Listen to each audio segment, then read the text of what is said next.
Hello, my friends, it's Danny, and today I am sharing my new favorite breakfast recipe. Boom! Hello, my friends, it's Danny, and today I am sharing my new favorite breakfast recipe, healthy oatmeal pancakes. Now, this is a fluffy, protein-packed pancake recipe made with spinach. So it has an extra boost of color and nutrient density. And I don't know about you, but there's just something about getting veggies in at breakfast time that make me feel like I've already won the day. Hey, every little thing counts. Now, I know you all love oatmeal pancakes because I have created two versions in the past that were both very popular with the C&D fam. I've shared my banana oatmeal pancake recipe and my classic oatmeal pancake recipe with no bananas. And you gave me such great feedback on both of those, which, by the way, I will link them both in the description box below, that I wanted to create a new oatmeal pancake variety that we could all add to our healthy oatmeal pancake collection. Because I don't know about you, but I am always on the lookout for easy, healthy breakfast ideas, especially pancakes. Now, this is a blender recipe, meaning everything goes right into the blender and then it gets blended up into a batter. So you are going to need a blender. I'm using a high-speed blender. And the first thing that goes into the blender is 1 cup of baby spinach. Now, spinach is high in fiber and high in nutrients, and it is a great beginner green for anybody who is new to healthy eating or trying to eat better because the flavor is so mild. So it's really easy to work into different recipes when you're not looking for like a strong leafy green flavor. Other than offering these pancakes a pop of color, you really cannot taste it. And while I do prefer using fresh baby spinach, if in a pinch, you could use frozen spinach. Just make sure that you defrost it, you drain off as much excess liquid as you can, and you reduce the quantity to 1/3 or 1/2 cup. You're gonna notice with the frozen spinach, for whatever reason, the flavor is a little bit more detectable, but it still totally works. Okay, the next ingredient is 1/2 cup of unsweetened vanilla almond milk. Oat milk would also be really fun here, but technically this could be any type of milk you have on hand or that you prefer. They would all work. Then I have 1/2 cup of plain Greek yogurt. Now, if you are one of my plant-based friends, go ahead and sub a plant-based yogurt. I'm using an organic 2% plain Greek yogurt. That's my favorite variety and what I use most often. But keep in mind, a full-fat option and a no-fat option would both work for this recipe. So like with all of my recipes, always make sure to tweak and adjust the ingredients based on what you like, based on what you have, and based with what aligns with your personal goals. Then I'm adding in 1/4 cup of egg whites. Now, I always buy my egg whites pre-separated because I use them rather often. I love to put them in my oatmeal and in pancake recipes and baking recipes just like this. But if you don't buy them pre-separated, then you would want to use 2 egg whites. And if you don't want to do egg whites, you could sub in 1 whole egg. Or, of course, if you are a plant-based friend, you can sub in 1 chia egg, which, if you do not know, is simply 1 tablespoon of chia seeds mixed with 3 tablespoons of water, sits on the counter for about 5 minutes until it gets thick and gel-like and has an egg-like texture. All of those options work. And then I've got just a teaspoon of vanilla because vanilla gives everything the most delicious flavor boost. Then I'm gonna pop on the lid, blend this up, let that spinach get really broken down. It's basically gonna just look like a green water once this is all blended together, as you can see here. This is exactly what you want it to look like. And then we're gonna add in our dry ingredients, starting with 1 cup of oat flour. Now, if you're not familiar with oat flour, all it is ground up oats, quite literally. It's 1 ingredient. Oatmeal that gets ground up. You could do this yourself in a high-speed blender or a food processor, or you can buy oat flour at the grocery store. Next up, you're gonna need 2 tablespoons of granulated sweetener. I personally am a fan of monk fruit. It is an all-natural, no-calorie sweetener. It's a really easy way to pull back the sugars in a recipe like this, but you could also do a classic granulated sugar, or my second favorite choice would probably be a coconut sugar. But anything granulated will get the job done.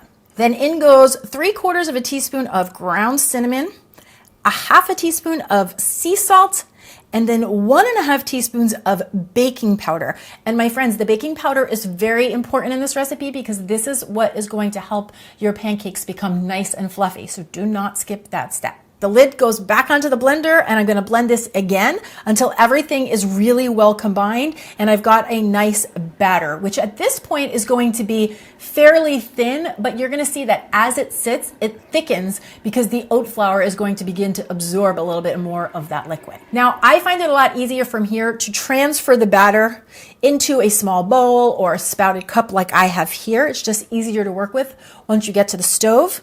Then from here, we've got our mix-ins. I'm going to add in a half a cup of good old-fashioned rolled oats. You could also use a quick oat here, but you do not want to use steel cut oats because they're not going to soften and they're not going to work in this recipe. But these little oatmeal flakes add a great texture to our oatmeal pancakes. And then I also love some chopped up nuts. So I've got 1/3 of a cup of chopped walnuts, but pecans would also be delicious. And if you find yourself with like a bit of a sweet tooth, you could use some chocolate chips or shredded coconut. There's really so many options here. Whatever you love as far as like pancake stir-ins go, now would be the time to sprinkle them in. I'm just going to give all of those stir-ins a good mix that make sure they are well incorporated throughout the batter, and then we're ready to make our pancakes. So I like to make my pancakes in a 12-inch nonstick pan, which I have heating over a medium heat. You don't want it too high, you don't want it too low. You do need to grease the pan. I am using a non-aerosol cooking spray. If you're using a nonstick pan, aerosol sprays will ruin your pan, so keep that in mind. But of course, you could also do a little butter or coconut oil, however you want to grease the pan. Then I take a 1/4 cup and I do like a scant 1/4 cup scoop of the batter, and I just drop that into my pan. And you can see the batter has thickened up even a little bit more since we mixed it all together. So you just want to shape that into a pancake shape and then continue. In a 12-inch pan, I usually get 4 pancakes because I like to keep them on the small to medium size. But if you like a big pancake, you could do that as well. Now the pancakes are going to take about 2 minutes to cook on the first side, and you're going to know that they're ready because the edges are going to begin to firm up a bit, and they're going to be like little small bubbles right around the edges. So you can take your spatula, which we're going to talk about in a second, get underneath your pancake and just gently flip them over. You're going to see that they're golden brown over the top. They'll cook for another 1 to 2 minutes. Once they're set through, you can just take them out of the pan and then repeat. Now, just a quick note on my spatula. This is technically a fish spatula, but I love this spatula. It is, in my opinion, so easy to work with and one of the best pancake flippers you're ever going to meet. Now, rule of thumb, you are not supposed to use a metal spatula on a nonstick pan because you do not want to scratch your nonstick pans.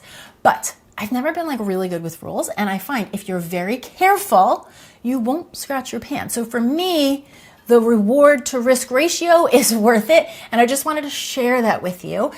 If you're looking for an amazing spatula, give it a try. I'll link it down in the description box below. You may notice while you're at the stove making the pancakes that as that batter is sitting, it can continue to thicken up because the oat flour and the rolled oats can continue to absorb the liquid. So if it looks like it's getting too thick, no big deal. Just add an extra splash of milk, mix it all together, and keep on going. You're going to see that you're going to get anywhere between 12 to 14 pancakes with this recipe. Once you are done cooking up your pancakes, you have 2 options. If you're meal prepping them, let them cool down to room temperature, then transfer them into an airtight container, pop on a lid. They will happily last in your fridge for up to 5 days and up to 3 months in the freezer. And if you're going to enjoy them right away, you just want to serve them with your favorite pancake toppings. Personally, I love some fresh berries and a drizzle of maple syrup right over the top. So simple, so delicious. They have a mildly sweet flavor and the best crunch from the walnuts. I absolutely love these pancakes, and I promise you, other than the fun pop of green, you cannot taste the spinach at all. And to all my moms and dads or caretakers out there, if you have little ones who don't get excited about eating green food, try calling them monster pancakes or slime pancakes. I find when my kids were little, that was a really easy way to get them to eat like green pancakes and green smoothies. Make a little game out of them and detract their attention. Distract them. Don't let them know it's a vegetable. As always, thank you so much for watching. If you enjoy easy, healthy, doable recipes just like this, please take a moment to like the video, subscribe to the channel, and hit that notification bell. And make sure to share this with anybody else you know that wants to make healthy eating easy. Thanks so much. I'm Dani Spies, and I'll see you back here next time with some more clean and deliciousness. Cheers!